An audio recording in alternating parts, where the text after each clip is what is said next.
We're here today to ask people about marriage. For starters, what's the best thing about being married? Who I get to stay married to. This person. Having a companion. Do you think your marriage is good for more than just the two of you? Oh, sure, and it'll affect generations after us. The energy we give out in our home, I think, spreads out to other people. Sort of stabilizes your whole community. It's a cornerstone of a society, right? Want to improve your marriage? For ideas, go to foryourmarriage.org. A message from the Catholic Church. As Lent comes to a close, do you need a few ideas to help you collect rice bowls from your faith community? Here are a few suggestions to help make collecting your rice bowls a fun and memorable event. Step 1. Decide which collection method works best for your community. Participants can bring their cardboard rice bowl with their contributions inside, convert their rice bowl gifts to check, or donate directly to CRS Online. Step 2. Plan a fun and meaningful collection ritual. Step 3. Spread the word about when and where CRS rice bowls will be collected. CRS has plenty of resources to help you spread the word about your collection event. You can hang posters, use bulletin inserts, or send letters home to families. Don't forget to publish details on your community's Facebook page or Twitter account as well. Step 4. Collect and count donations. Recruit volunteers from your parish ministries, religious education programs, youth ministry, or parish school to help you count change. Step 5. Thank your community and tell them about the impact of their gift. Let parishioners know how much they have contributed and what impact their donations will have. For more information and resources, visit crsricebowl.org.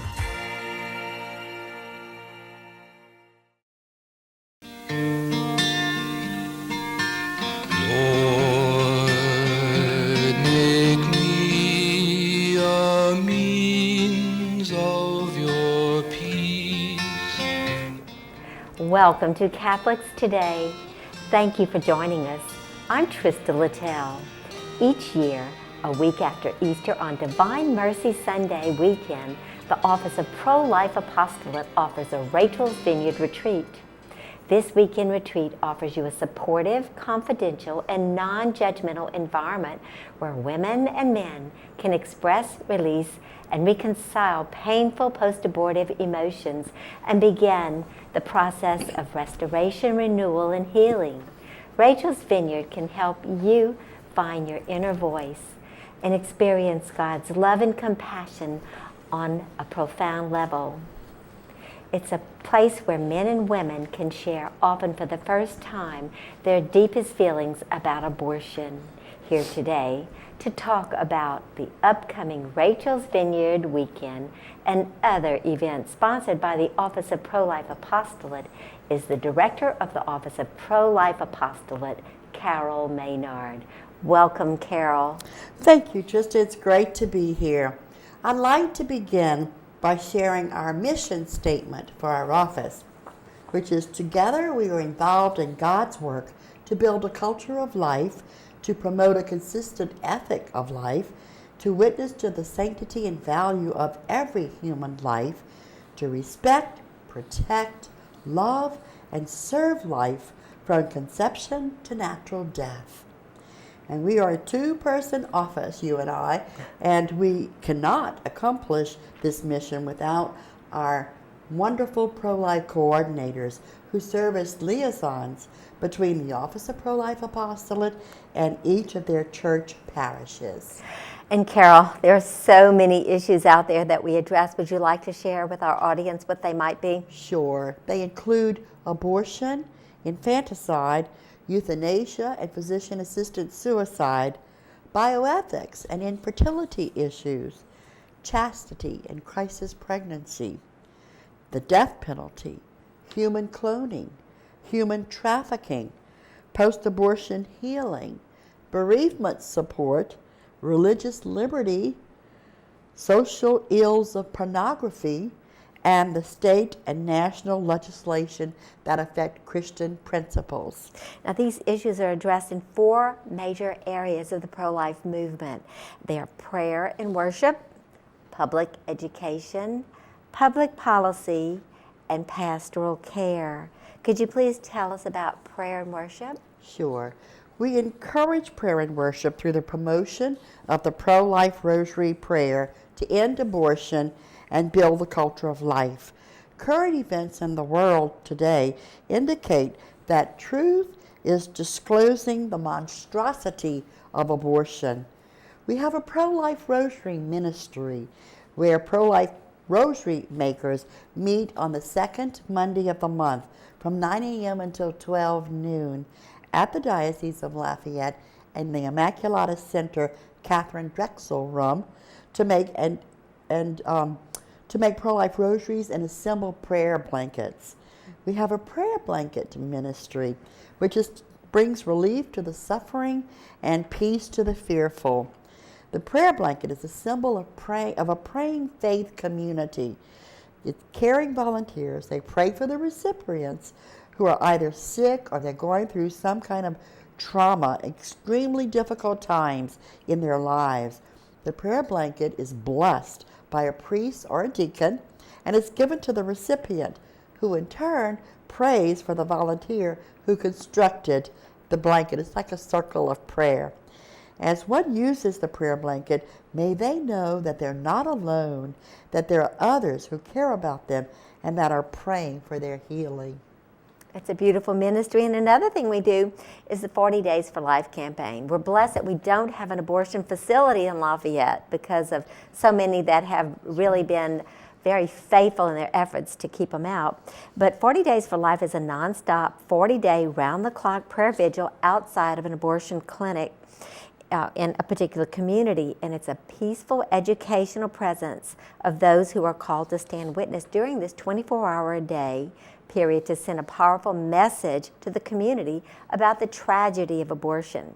It serves as a call to repentance for those who work in the abortion centers and those who patronize the facility. That's right. It also includes prayer and fasting, Trista. Prayer is the center of the 40 Days for Life campaign, which calls us to just fall on our knees before the Lord, asking Him to end abortion and to heal our land. Each day during the 40 Days for Life, the individuals, churches, families, and groups are asked to join together in prayer for a specific request so the entire body of Christ can unite around a common focus. These specific requests will seek God's help for the women who are at risk of having an abortion, for abortion-bound women, for the men and women who carry the pain of a past abortion experience, for the innocent unborn child who are at the risk of perishing, and for workers at Planned Parenthood facilities and abortion centers. They pray for their conversion, for the local, regional, and national politicians and leaders of our country, for a revival and renewal in our churches, for repentance and healing throughout our nation. Christ told us that some demons can only be driven out by prayer and fasting. Fasting is not a Christian diet like we might think. It's a powerful means of drawing closer to God by blocking out all distractions. You can fast, for example, from television or Facebook or from whatever separates you from God. And under prayer and worship, there are pro-life rosaries and hours of Eucharistic adoration and Holy Mass celebrated in our various church parishes throughout the diocese. Well, we also promote public education on pro-life issues by increasing awareness of the sanctity of all human life through the Respect Life program, the pro-life oratory contest, life chains, theology of the body, and then repeal of the death penalty in Louisiana. Now, each year, the Office of Pro-Life Apostolate, we get the Respect Life packets from the USCCB Pro-Life Secretariat. And we provide one to each parish, each of the 121 parish pro-life coordinators. And in those Respect Life packets, they have the Life Matters brochures. And they have the current topics, prayer resources, clip art. And there's 6 articles that we have provided for this year, and they are Bridges of Mercy for Post-Abortion Healing, Caring for Loved Ones at Life's End, Every Suicide is Tragic, The 7 Considerations While Navigating Infertility, serene attentiveness to God's creation, and then supporting expectant mothers that are considering adoption. And another public education effort that we have in our office, we sponsor the local Pro-Life Oratory Contest for high school juniors and seniors. And that was recently held on February 23rd, 2017, here at the Diocese of Lafayette Immaculata Center. The first place went to Joel Thompson. He's a junior from Faith Fellowship Homeschool Program. He spoke on the tragedy of abortion. And the second place winner was Cameron Myers, a senior from John Paul the Great, who spoke on the tragedy of abortion and infanticide. His speech was entitled "The Culture of Confusion." And then the third place winner was Aidan Fletcher, a junior from John Paul the Great Academy, speaking on the tragedy of abortion. We also have, under our pro-life endeavors, we have in our diocese what we call life chains. And these life chains take place at various church parishes. For example, St. Genevieve's Catholic Church in Lafayette sponsored one, and also St. Joseph's Church of Pattison organized life chains during the first weekend in October, especially on Respect Life Sunday, that first Sunday in the month of October. And they pray on the sidewalks before the churches for about 90 minutes. Families gather together and they hold signs up for the motorists to become aware. And the signs read, "Jesus heals," and another one says, "Adoption, a loving option." And then there are others that say, "Lord, forgive us and our nation." Those are beautiful signs too, and it's a peaceful prayer vigil. It's always peaceful prayer vigils. Now, another way that people can help a woman who might be facing an unexpected pregnancy is through the baby bottle campaign. Right. And that benefits the DeZormo Foundation, Women's Center, the Baby and Me Boutique, and the Marguerite Duville Home for unwed. It's a maternity home for unwed mothers or anyone in crisis pregnancy. To end abortion, it takes more than just telling someone they shouldn't have an abortion. We have to do more than that.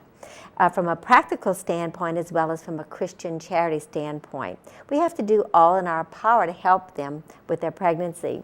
Now, if someone wants to be a part of that, they can go to the DeZormoFoundation.com and request how to get a packet for putting on a baby bottle campaign. Now, we are so blessed that 66 of our Catholic Church parishes are participating in that. They're really doing the work to help those in need. Well, also under public education, we're so happy to be able to provide theology of the body sessions, and these are facilitated by what I like to call her our pocket rocket, and that is Adele Gio, who facilitates this for our office. And St. John Paul II said that theology of the body is an antidote to the culture of death. And this stems from 129 of his homilies that he gave, theology of the body, from his first days upon his pontificate. And so he gave us this great legacy. And then Christopher West unpacks theology of the body in these DVDs that we use. And they promote St. John Paul II's vision of human life, love, and sexuality. The theology of the body unfolds God's amazing plan for your life, and he addresses two most fundamental questions, universal questions of human existence. One is, what does it mean to be human? What does it mean to be made male and female in the image and likeness of God? And the second question that's addressed is, how can I live my life in such a way that brings true happiness and fulfillment? The Theology of the Body DVD sessions are available for various age groups. We offer those for adults. The Level 1 Theology of the Body, which we have currently going on right now, is called The Gift. It's 4 sessions. And then Level 2 Theology of the Body is called Into the Heart. And those are for adults. However, they also have Theology of the Body for middle school kids who are in 6th to 8th grade. And then you have it for the Theology of the Body for Teens that includes 8th to 12th graders, and then Freedom to Love, which is ideal for college campuses and young adult ministries. You know, I know that sometimes these are provided in the schools.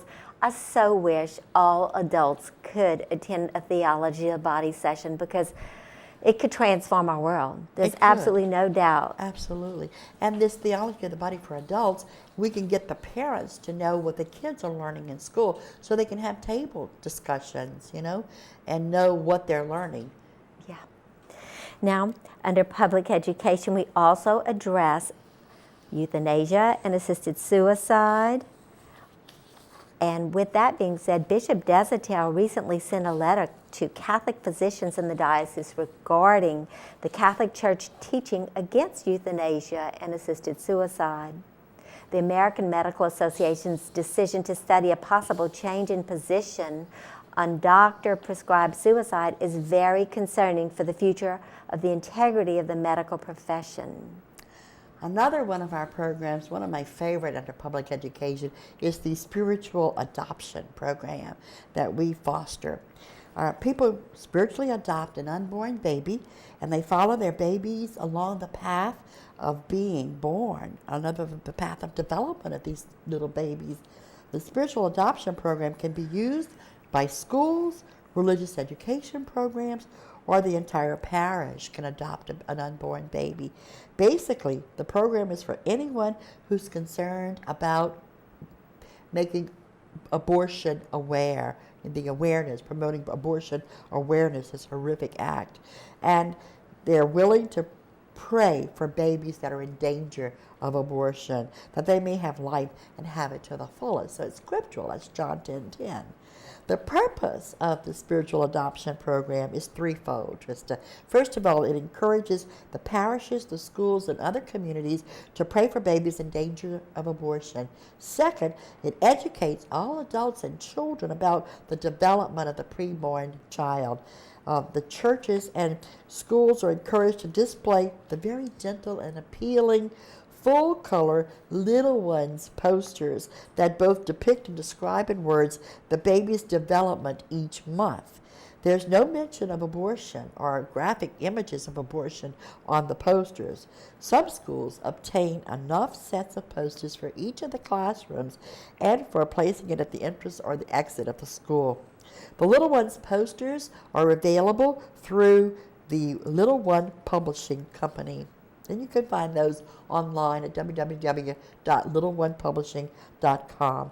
And then the third purpose of the spiritual adoption program, it provides assistance to the mothers, the expectant mothers in need. For example, several church parishes set up a baby crib in the church either during the October's Respect Life month or during January as a memorial for Roe v. Wade. Throughout the month, parishioners fill up the crib with gifts and for the expectant mothers, and then another church parish had their confirmation candidates bring baby items for their confirmation retreat. And these baby items were donated to the Desarmos Foundation's Baby and Me boutique. You could coordinate a parish spiritual adoption program during a baby bottle campaign and issue spiritual adoption certificates to all the participating families. And I'm talking to you viewers, you can do this. Well, another leg of the pro-life apostolate is public policy and legislation. We advocate for public policy and pro-life legislation that restores legal protection to human life at all stages. We promote moral alternatives to abortion, assisted suicide, the death penalty through local, state, national pro-life laws, walks, and rallies. The goals for political life and challenges for citizens, candidates, and public officials are that as Catholics, our focus is not on party affiliation, ideology, economics, or even competence and capacity to perform duties, as important as such issues are. Rather, we focus on what protects or threatens the dignity of all human life from conception to natural death. The U.S. bishops offer policy goals that will guide Catholics as they form their consciences and reflect on the moral dimensions of their public choices. Not all issues are equal. Some have a different moral weight and urgency. Some issues involve intrinsic evil acts which can never be approved. Examples of intrinsic evil acts are abortion and euthanasia, as declared in number 73 of Evangelium Vitae. It states, abortion and euthanasia are thus crimes which no human law can claim to legitimate. There is no obligation in conscience to obey such laws. Instead, there is a grave and clear obligation to oppose them by conscience objection. Well, Trista, you and I are very blessed to have a great working relationship with Louisiana Right to Life organization, their staff members, especially Dr. Kathy Allen, who serves as the Louisiana State Director for Black Advocates for Life, and also Krista Carbella, the Youth Program Co-Director. If you're looking for a pro-life speaker for your school, your group, or your church parish, you can call Louisiana Right to Life at 1-866-463-5433 or 337-524-0044. Louisiana Right to Life sponsors the Pulse Leadership Institute, which is designed to train high school sophomores, juniors, and seniors to be pro-life leaders through education and leadership skills. Registration is happening now for the Pulse Leadership, which will be held June 5th through the 9th, 2017 in Baton Rouge, and the Pulse Immersion to be held in Covington the weekend of April 28th through the 30th. Please call or contact Krista Carbella if you're interested in a guest speaker or for registering for the Pulse events. Now there's another opportunity that anyone can participate in if they would like to. It's called the Pro-Life Day at the Capitol, and that's going to be held on May 10th in Baton Rouge at the Louisiana State Capitol. Lobby your representatives and senators, meet with your pro-life leaders, sit in on an important committee hearing, be a voice for the voiceless on May 10th at the Louisiana State Capitol. Now, in addition to that, we talked about walks and rallies. This year, there's going to be the National March for Life in Washington, D.C. Rather in 2018, it's going to be on January 19th. Now, on that same day, there's always the National Youth Rally and Mass for Life. Now, if anyone wants to attend that, they have to get tickets through our office. I'm the liaison between them and the Diocese of Lafayette. So if anyone wants to attend that youth rally in January, they actually have to order tickets through our office by the first week of October. I think this past year the deadline was October 5th. So we certainly encourage everybody to go, but not to forget they need to get their tickets through us, through our office. Now, in addition to the national marches, there's the state marches, and of course there's 3 now, big state marches. There's one in the south, which is Baton Rouge, north, which is in Shreveport-Bossier, and then central, which is Pineville and Alexandria. And there are numerous local walks. And we have our diocesan calendar, which is diolaf.org, and if you go down to the calendar of events, it will show all of the local marches. Now, all of those dates are not set as of yet for 2018, but as people get ready and want to make plans, that's where they can find out the dates, the times, the places, and so forth, and the contacts. Okay. Well, the final leg of our pro-life office services, we provide pastoral care to those in need, especially those with problems related to pregnancy, and those who are disabled, who are sick and dying, those in need of God's mercy, and 2 pro-abortion healing ministries we offer, known as Project Rachel for individuals and the Rachel's Vineyard retreats for groups. And as you mentioned earlier in our program, the next Rachel's Vineyard retreat is scheduled for the weekend of April 21st through the 23rd, and our fall retreat is October 6th through the 9th, 2017. And then under pastoral services, we also have what we call Come to the Well, which is a day of prayer and restoration for those who have suffered the loss of a loved one, and that's scheduled for August 12th, 2017. And we're so honored to have Bishop Douglas Desatel and Dr. Camille Pavi-Claiborne as our guest speakers this year. And another pastoral service that we provide is called Companions Along the Journey, which is a bereavement support group. And you can refer to your diocesan calendar on the diocesan website for dates and location of those support groups. Now, for Come to the Well this year, we have a co-sponsor. It's going to be Hospice of Absolutely, Acadiana absolutely. co-sponsoring that. So we certainly hope that people will mark their calendars for August 12th for this special day. Now we're going to be having, other issues that we need to talk about, and it's a serious issue, is that of human trafficking and human dignity. Human trafficking involves children and adults. It's a form of modern-day slavery, which occurs when a trafficker uses force, fraud, or coercion to control another person for the purpose of engaging in commercial sex acts or soliciting labor or services against his or her will. According to the International Labor Organization's 2014 statistics, there are over 21 million men, women, and children trafficked worldwide.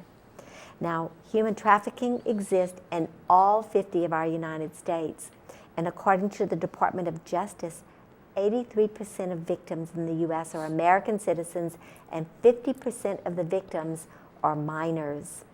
And then according to the Polaris Project's 2015 stats, 40% of those trafficked in Louisiana are minors. 19% of the trafficked victims are male. 76% of the victims in Louisiana are involved in sex trafficking. And the number one venue is a commercial front brothel common along the I-10 corridor. People don't think it's in our area, but it is. And those most at risk are vulnerable youth, especially runaways, or those with a dysfunctional family, home, or drug or alcohol abuse issues. The youth are also targeted online through social media. You know, Trista, there are at least 6 things that we can do to share a light against human trafficking. One, we can become knowledgeable and increase our awareness that it exists in our area. And 2, we can use and share all of the available resources. They can go to our ProLife diocesan website for those resources.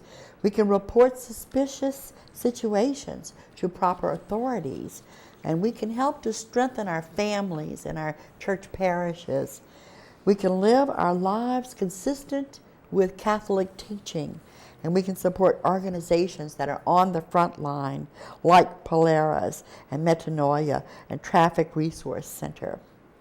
The human trafficking resources include the United States Conference of Catholic Bishops, Polaris, like I said, Metanoia, United Nations Office on Drug and Crime, the National Human Trafficking Resource Center, and Trafficking Hope. You know, the Hope House is our first Louisiana safe house for trafficking victims right here in Louisiana. It's in Baton Rouge. It's ranked among the top 10 cities for human trafficking by Shared Hope International Studies. Most people's reaction is, there's no way this could be happening here. Well, we never dreamed that a trip to Europe would lead to establishing the first safe house for the rehabilitation of trafficking victims in Louisiana. That statement was made by Lee and Laura Domingue, who are founders of Trafficking Hope Louisiana. You know, human trafficking is a horrific crime against the basic dignity and rights of the human person. Well, Carol, one other thing that we didn't talk about, not only do they have Theology of the Body, but Kelly Como has a team from the Community of Jesus Crucified, and she's been collaborating with us to provide it to a nursing home. And it's such a beautiful project, and we hope that other parishes will take part in it for the nursing homes in their area. But one of the beautiful statements that she made was that Christ did his greatest work when he couldn't even move his arms and legs. That's right. And she tries to let those residents of the nursing homes know that it's not in what they can do, but they can use their suffering, united with Christ, to do some of the greatest work for the church right where they are. Right, they're learning so much about redemptive suffering and redemptive love. Well, we want to remind everybody that we do have the Rachel's Vineyard Retreat coming up on April 21st, 22nd, and 23rd. And Carol, we want to thank you so much for joining us today. Oh, thank you, Trish. It's been my pleasure. Thank you for tuning in to Catholics Today. Please know that this program and all programs produced by the Catholic Diocese of Lafayette's radio and TV office is directly supported by your contributions to the Bishop's Services Appeal. We thank you for allowing us to serve you.